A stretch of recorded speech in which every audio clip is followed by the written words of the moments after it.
Muy buenos días, amados hermanos. En esta hora quiero desearles las más ricas bendiciones de parte de nuestro Dios. Y en este día quiero que juntos reflexionemos en un pasaje que, aunque es breve, contiene un resumen profundo de lo que es el Evangelio, de lo que significa nuestra vida cristiana. Y me refiero a la carta del apóstol Pablo a Tito, ahí en el capítulo 1, del versículo 1 al versículo 4.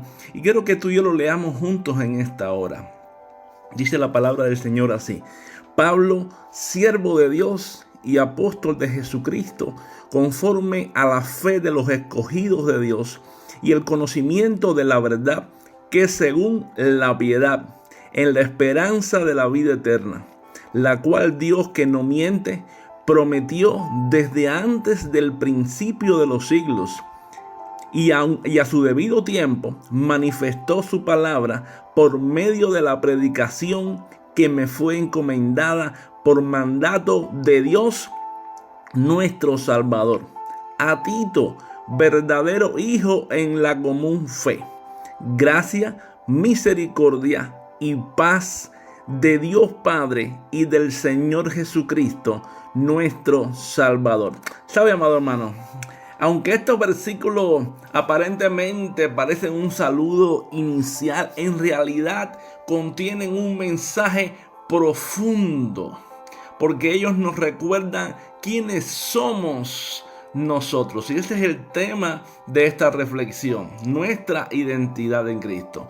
Porque estos versículos nos recuerdan, como dije anteriormente, quiénes somos nosotros, cuál es nuestra misión. También nos recuerda en qué se funda nuestra esperanza y cómo Dios ha manifestado su palabra, y también qué significa vivir en comunión como hijos de Dios.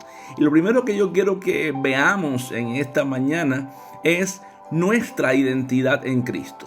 Porque si miramos, Pablo comienza diciendo siervo de Dios y apóstol de Jesucristo.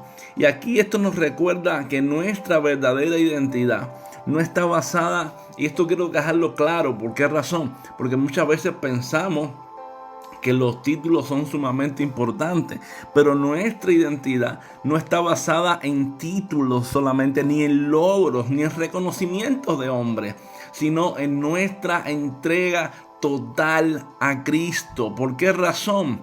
Porque ahí fíjate, ser siervo, Pablo dice que él es siervo de Dios.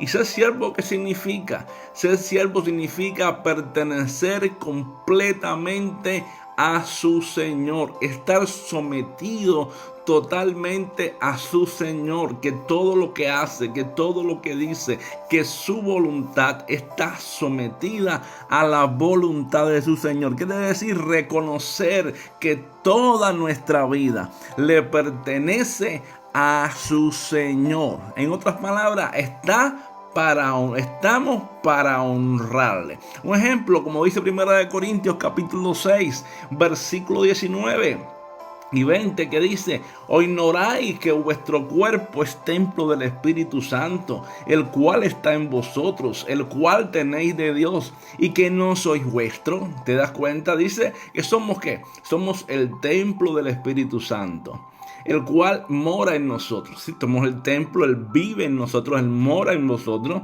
el cual tenemos de Dios. Ahora dice: y no soy ¿qué? No soy vuestro, es decir, no nos pertenecemos a nosotros mismos. ¿Por qué razón? Porque nosotros somos siervos de Dios, le pertenecemos a Dios.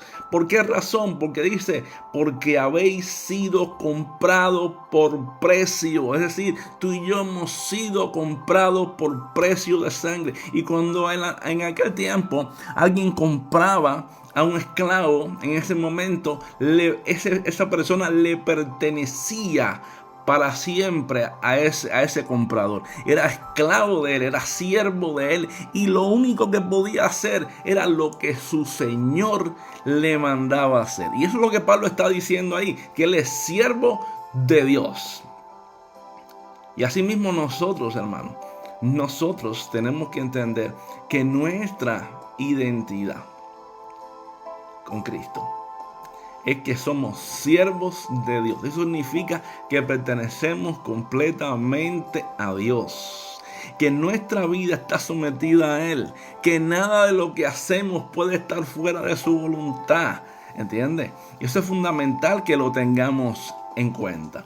Además, Pablo también habla y dice que él es apóstol, es decir, él es un apóstol, y la palabra apóstol es la palabra griega apostolos, que quiere decir uno que es enviado con una autoridad, un escogido por Dios para proclamar la verdad del evangelio. De hecho, ahí en Hechos capítulo 9, versículo 15, Dios mismo le dice que él será un instrumento escogido para llevar su nombre ¿a qué?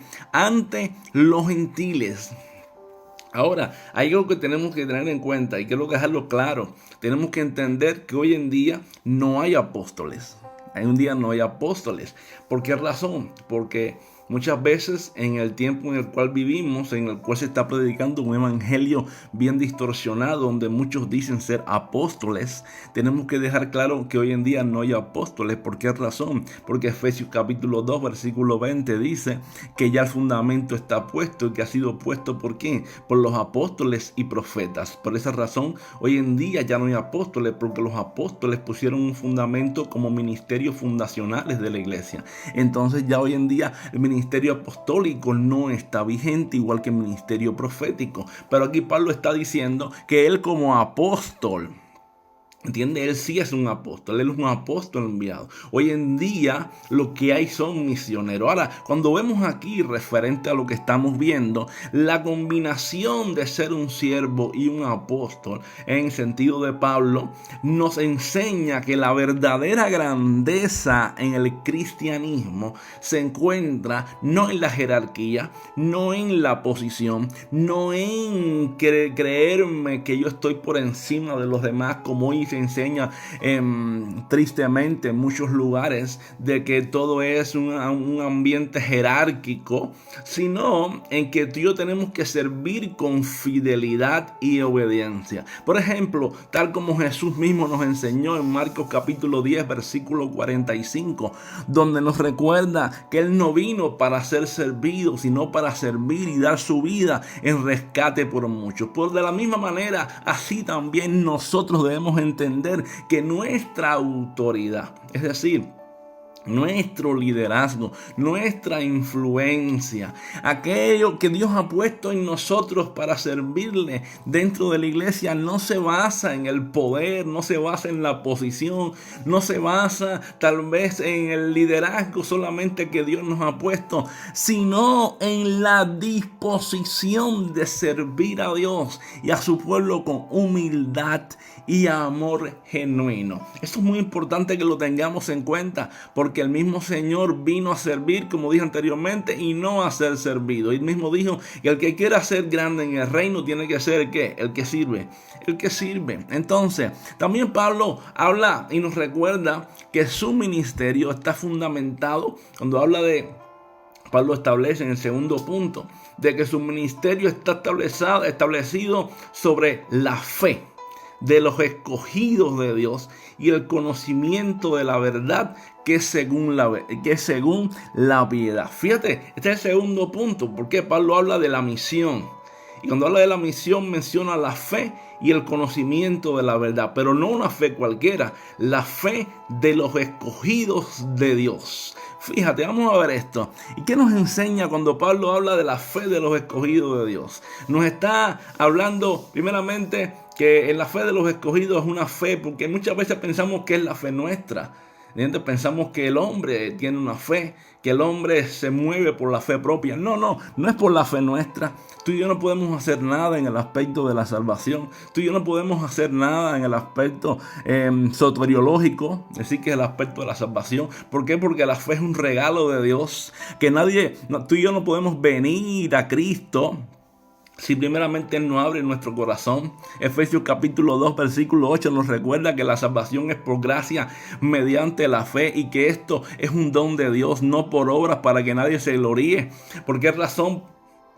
Primeramente porque dice que somos hechura suya, creados en Cristo Jesús para buenas obras, las cuales Él preparó de antemano para que tú y yo anduviésemos en ella. En otras palabras, aún lo que tú y yo hacemos, aún lo que tú y yo podemos hacer, está preparado por Dios de antemano. Es decir, tenemos que entender algo poderoso, hermano, algo bello. Que la fe primeramente es un regalo de Dios. Tú y yo no podemos venir a Cristo sin que Él primeramente nos abra nuestro corazón. En Hechos capítulo 16, verso 14 dice la escritura que estaba allí Pablo predicando frente a un río y ahí estaba Lidia, una vendedora de púrpura. Dice que ¿quién hizo primero? Dios le abrió el corazón a Lidia, y después que Dios le abrió el corazón a Lidia, entonces ella pudo creer el evangelio que Pablo estaba predicando. Esto es algo que tenemos que entender. De hecho, en Juan 6:44, el mismo Señor Jesucristo da una afirmación tremenda cuando dice que nadie puede venir a Él si no es traído por el Padre. ¿Entiendes? Ahora, pero no basta con la fe. También necesitamos conocer la verdad. Y este conocimiento no es un conocimiento intelectual únicamente, no es un conocimiento que aprendamos a través de un libro que leemos, no, sino es un conocimiento que transforma nuestra vida. Es algo que nos transforma completo, es algo que nos transforma espíritu, alma y cuerpo, desde adentro hacia afuera. ¿Por qué razón? Porque nos guía a vivir con piedad, con justicia y obediencia. De nada vale que tú y yo conozcamos mucho si no lo ponemos en práctica en nuestra vida diaria. ¿Sabes qué? Estamos mal. Tú puedes conocerte la Biblia desde Génesis hasta Apocalipsis. La podemos conocer. Sin embargo, si tú y yo no vivimos lo que la Biblia dice, de nada nos vale. La Biblia es para conocerla y vivirla. Por eso estamos llamados a dar frutos dignos de arrepentimiento. ¿Sabe por qué? Porque la fe sin obra es muerta. Si nuestra fe, somos creyentes, pero no damos frutos como creyentes, de nada nos vale. Entonces, de hecho, en Juan 8:32, la palabra de Dios nos dice: conoceréis la verdad. ¿Y qué hará la verdad? La verdad nos hará libre. ¿Qué verdad la que nos hace libre? La verdad que conocemos. ¿Y cómo podemos conocer la verdad? A través de la Escritura, a través de la palabra. Quiere decir que nosotros como hijos de Dios tenemos que diariamente alimentarnos de la palabra. Tenemos que introducirnos en la palabra. ¿Por qué? Porque la palabra es viva y eficaz. Es más cortante que espada de dos filos. Ella ha sido inspirada por Dios y es útil para enseñar, es útil para corregir, es útil para instruir en justicia, es útil, hermano, ¿sabes para qué? Para que el hombre de Dios sea enteramente preparado para toda buena obra. Y eso es lo que hace la palabra en nosotros, ¿entiendes? Eso es bueno. De hecho, tenemos en la Escritura un ejemplo bíblico, lo encontramos en los de Berea. Dice la Escritura que ellos examinaban diariamente las Escrituras para asegurarse que lo que Pablo les enseñaba era la verdad. ¿Y qué tenía como resultado esto? Que su fe se fortalecía y se arraigaba más en Cristo. Qué bueno que nosotros como cristianos, hermanos, como hijos de Dios, también seamos como los de Berea, que examinemos diariamente la palabra, que nos aseguremos que cuando alguien esté predicando, lo que esté predicando vaya conforme a las Escrituras. ¿Entiendes? Eso es fundamental y eso va a hacer que nuestra fe cada día más se fortalezca, cada vez más se arraigue, cada vez más ¿sabe qué? Cree raíces sólidas. Pues mira, hermano, ¿sabe qué? La fe verdadera, la fe verdadera no se queda simplemente en la mente, sino que se transforma toda nuestra vida. Por eso no basta con saber sobre Dios. No. Debemos vivir de acuerdo a lo que sabemos. Por eso yo te insto hoy a que tú pongamos en práctica lo que la palabra nos dice, demostrando nuestra fe en acciones que reflejen la verdad de la palabra. Si conocemos a Dios, vivamos conforme a lo que conocemos de Dios en su palabra. Ahora, pero Pablo continúa también diciendo que hay una esperanza. ¿Cuál es la esperanza? La esperanza de la vida eterna. De hecho, Pablo dice que hay una esperanza gloriosa. ¿Cuál es la esperanza gloriosa? La esperanza de la vida eterna. Dice Pablo, en la esperanza de la vida eterna, la cual Dios, esto es fundamental que lo tengamos en cuenta.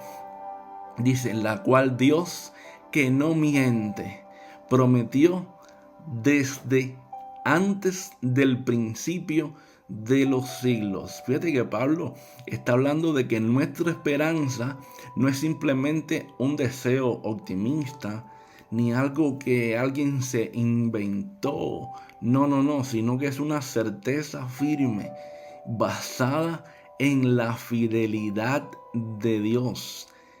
Y dice que Él, que no miente, ha hecho una promesa. Y las promesas de Dios son verdaderas, porque dice, la cual dice que Dios, que no miente, Él dice que prometió. ¿Desde cuándo? Desde antes del principio de los siglos, es decir, desde la eternidad. Es decir, Dios no miente, hermanos. Sus promesas son eternas. Por eso Números capítulo 23 versículo 19, ¿qué nos asegura? ¿Qué nos dice la palabra? Dios no es hombre para que mienta, ni hijo de hombre para que se arrepienta. Hermanos, si Dios nos prometió vida eterna, tú y yo tenemos vida eterna. Si Dios nos prometió una salvación segura, tú y yo tenemos una salvación segura. No dudes de tu salvación. La salvación no se pierde. Tú y yo tenemos una salvación segura. Por eso Hebreos capítulo 6, versículo 18 nos recuerda que es imposible. Es imposible. Fíjate lo que dice. Imposible que Dios mienta. Y un ejemplo esto lo tenemos en Abraham. ¿Por qué razón? Es un ejemplo extraordinario de esta gran esperanza. ¿Por qué? Porque en Romanos capítulo 4, versículo 20 al 21, leemos que Abraham creyó como esperanza contra esperanza. Y plenamente, confiando que Dios era poderoso para cumplir lo que le había prometido. Y fíjate, en Abraham no había evidencia humana. No había evidencia humana de ello. Dios le había prometido a Abraham un hijo. Y dice la Biblia que Abraham ya era un hombre mayor. Y Sara era estéril. Ya no podían fecundar. Sin embargo, ¿sabe qué? Dice que Abraham le creyó a Dios. Esperanza contra esperanza. Y Dios prometió lo que cumplió. Mano, Dios no miente. Dios promete lo que cumple. Dios promete lo que cumple. De hecho, el mismo Jesús también nos asegura en Juan capítulo 14, versículos 2 y 3. Dice que Él va a preparar un lugar para nosotros. Y dice que Él regresará a llevarnos a Él. Y está garantizando que nuestra vida eterna. En otras palabras, ¿qué dijo el Señor? He aquí yo voy a preparar lugar para vosotros. En la casa de mi Padre muchas moradas hay. Yo voy a preparar lugar para vosotros, para que donde yo estoy, también vosotros estéis. Entonces, hermano, es algo que tenemos seguro. Es algo que tenemos seguro. Incluso si miramos la historia de la iglesia, si miramos la historia bíblica, de los primeros mártires de la iglesia.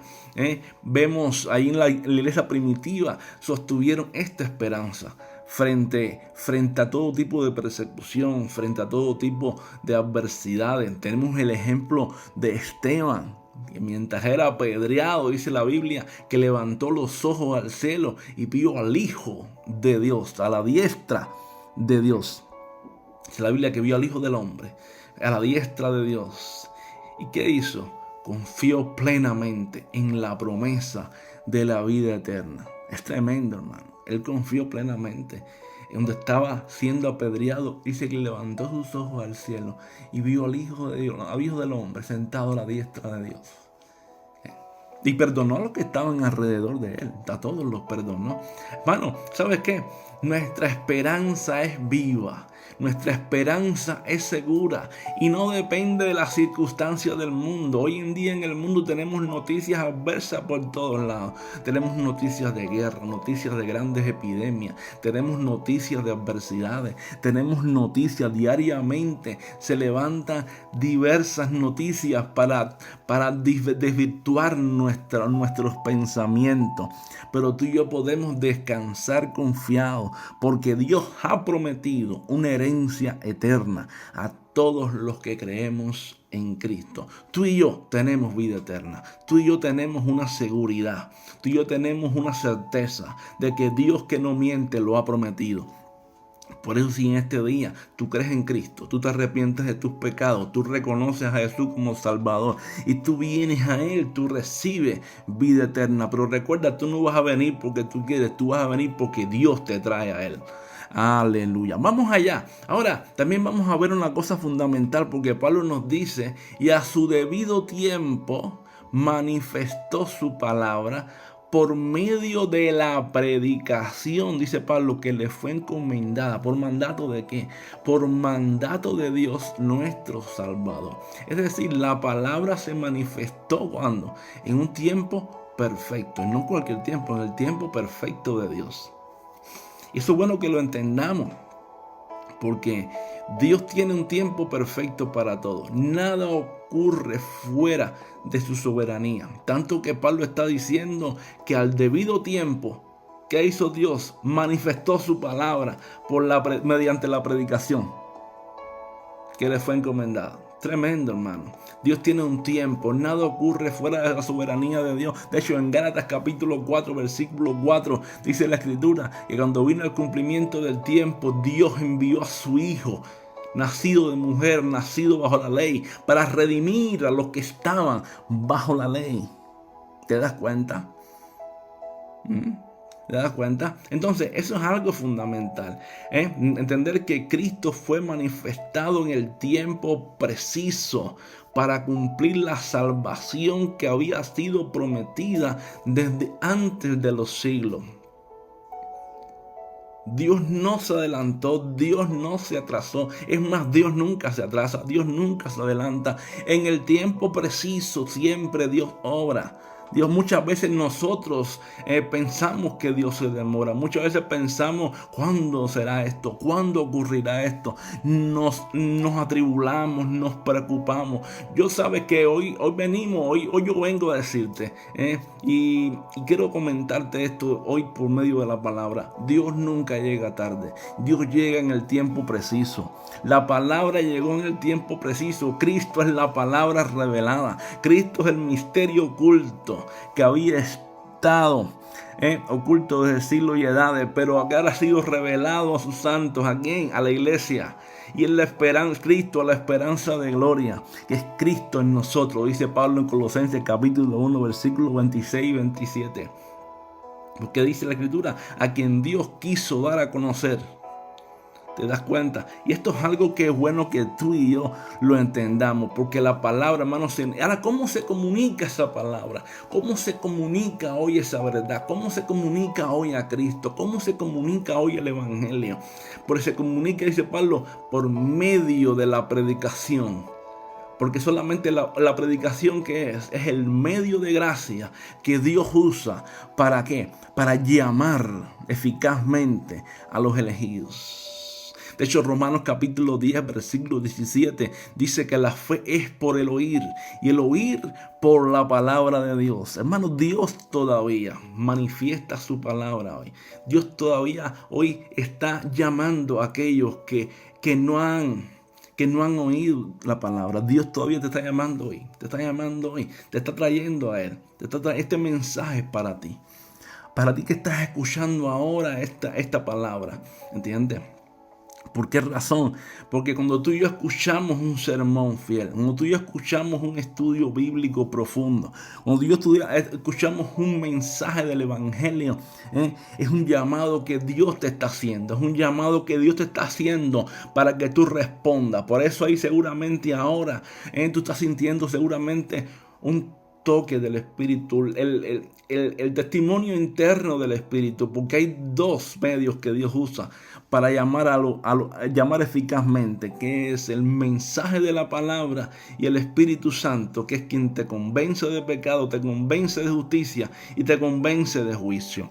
Ahora, ¿y dónde encontramos eso en la Escritura? Primeramente tenemos el ejemplo en Hechos capítulo 8, versículo 35, cuando Felipe se acerca al eunuco.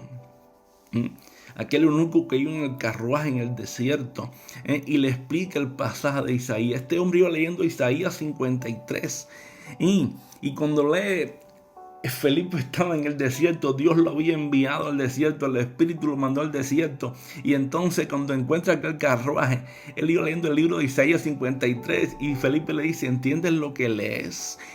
Y dice, bueno, no entiendo lo que leo, porque ¿de quién habla aquí el profeta? ¿De él o de otro? Y entonces, ¿qué hizo Felipe? Le empezó a anunciar a Cristo. Y como resultado que vino, el eunuco creyó, el eunuco fue bautizado. Hermano, la palabra viva de Dios hoy sigue transformando corazones, así como transformó la del eunuco, como transformó la de Lidia, como transformó la del carcelero de Filipo, hoy también sigue transformando corazones de la misma manera que transformó el corazón de muchos a través de los siglos. Ahora, pero tenemos que entender, también Pablo sigue haciendo énfasis a través de estos 4 versículos cuando habla de la comunión de la fe y de la obediencia y de la bendición, en Cristo. ¿Por qué razón?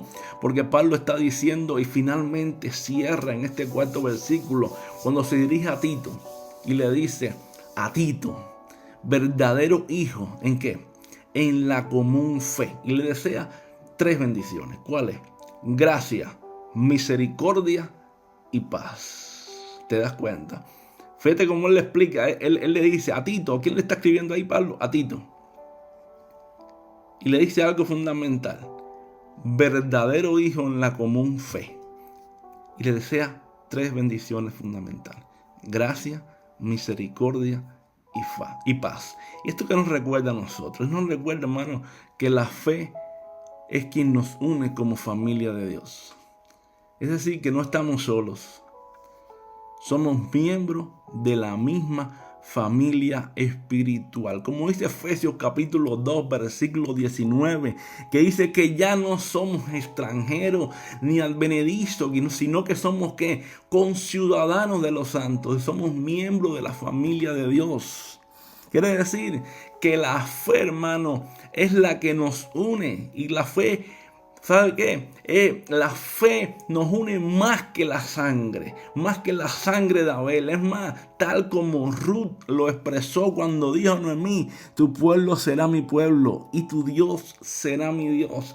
Hoy nos une, hermano, ¿sabe qué? La sangre de Jesucristo, la sangre del Hijo de Dios que fue vertida en la cruz del Calvario. Cuando la sangre de Cristo fue derramada, dice la Escritura que fuimos reconciliados con Dios, que fuimos justificados, que fuimos redimidos. Y eso es algo que tú y yo tenemos que tener. Por eso ahora mismo tú y yo somos un pueblo. Somos una familia. Y Pablo incluye entonces ahora la bendición en 3 palabras fundamentales. Primeramente le dice gracia. ¿Y qué es la gracia? Bueno, la gracia es el favor inmerecido de Dios que nos sostiene y nos capacita. Le dice también misericordia. ¿Y la misericordia qué hace? La misericordia nos cubre. La misericordia nos perdona aun cuando estamos fallando, hermano. En la palabra misericordia quiere decir que Dios se acuerda de nuestras miserias. Dios no se acuerda de nuestras miserias y tiene concordia con nosotros en ese momento. En ese momento Dios se acuerda de nuestras miserias y tiene concordia de nosotros y nos sostiene y nos levanta. Es decir, que allí Él nos cubre, Él nos perdona cuando fallamos. Qué bueno, hermano, que tú y yo entendamos que en medio de nuestras miserias, en medio de nuestras fallas, en medio de nuestras debilidades, en medio de todos nuestros errores, hermano, porque todos somos pecadores, Dios se acuerda de nuestras miserias y tiene concordia con nosotros. Y Dios le dice también paz. ¿Por qué razón? Porque la paz de Dios es la que nos reconcilia con Él. ¿Entiendes? Esa es la paz que nos reconcilia y nos da serenidad en medio de las pruebas. Y nos da serenidad en medio de las pruebas. De hecho, hay un saludo en el Nuevo Testamento que era shalom. El shalom quería decir paz, paz, paz. Y esa paz trascendentía, tenía una trascendencia, en todas las áreas. Era paz en medio de la prueba, en medio de la gran adversidad, en medio de la persecución, y aún en el momento de bonanza también ten la paz de Dios. Por eso los primeros cristianos vivieron, hermano, esto de una manera práctica en todo momento. Todo esto de una manera práctica, porque en Hechos capítulo 2, versículo 44 al 47, leemos que ellos compartían todo. Ellos perseveraban juntos, que alababan a Dios, que disfrutaban de esta paz y compartían las oraciones. Estaban juntos en la doctrina de los apóstoles, que no les faltaba nada a nadie. Hermano, y hoy esa misma bendición está disponible para nosotros. La gracia, la misericordia y la paz de Dios nos sostiene en cada día y nos permiten vivir en la comunión con nuestros hermanos. No hay nada más importante que nosotros entendamos que todavía esa gracia, esa misericordia y esa paz está presta para nuestras vidas. Acuérdate de esto, hermano. Acuérdate de esto. En solo 4 versículos encontramos todo un compendio del Evangelio, porque aquí nos habla primeramente de nuestra identidad, porque somos siervos de Cristo, y nos habla de nuestra misión, que es llevar fe y verdad, no porque nosotros podamos llevar la fe, sino porque vamos a llevar la fe que transforma la vida por medio de la palabra. ¿Vale? Entonces, también nos habla de nuestra esperanza, porque tenemos una esperanza gloriosa, que es la vida eterna, prometida por Dios, que no miente. Y tenemos el medio de la salvación, que es la palabra manifestada. El medio de salvación, hermano, ¿cuál es? La palabra manifestada por Cristo y proclamada por la predicación. Y nuestra comunión, ¿por qué razón? Porque somos una familia unida por la fe, sostenida por la gracia y por la misericordia y la paz de Dios. Recordemos un ejemplo fundamental que tenemos en la Escritura, que es al ladrón en la cruz. En su último momento, este hombre clamó y dijo: Señor, acuérdate de mí cuando vengas en tu reino. ¿Y qué dijo el Señor? De cierto, hoy estarás conmigo en el paraíso. ¿Sabes qué? En ese mismo instante, él recibió fe, conoció la verdad, abrazó la esperanza eterna y oyó la palabra de Cristo y experimentó, hermano, la paz que él solo puede dar. Si tú hoy eres como este hombre, como este ladrón en la cruz, y tú hoy vienes a Cristo sabiendo que es Él quien te trae, y tú le dices al Señor: acuérdate de mí cuando vengas en tu reino. ¿Sabes qué? Tú también estarás con Él cuando Él venga, y estarás con Él en el paraíso. Que Dios, hermano, que Dios te continúe bendiciendo, porque como siempre digo, bendecidos estamos en Cristo.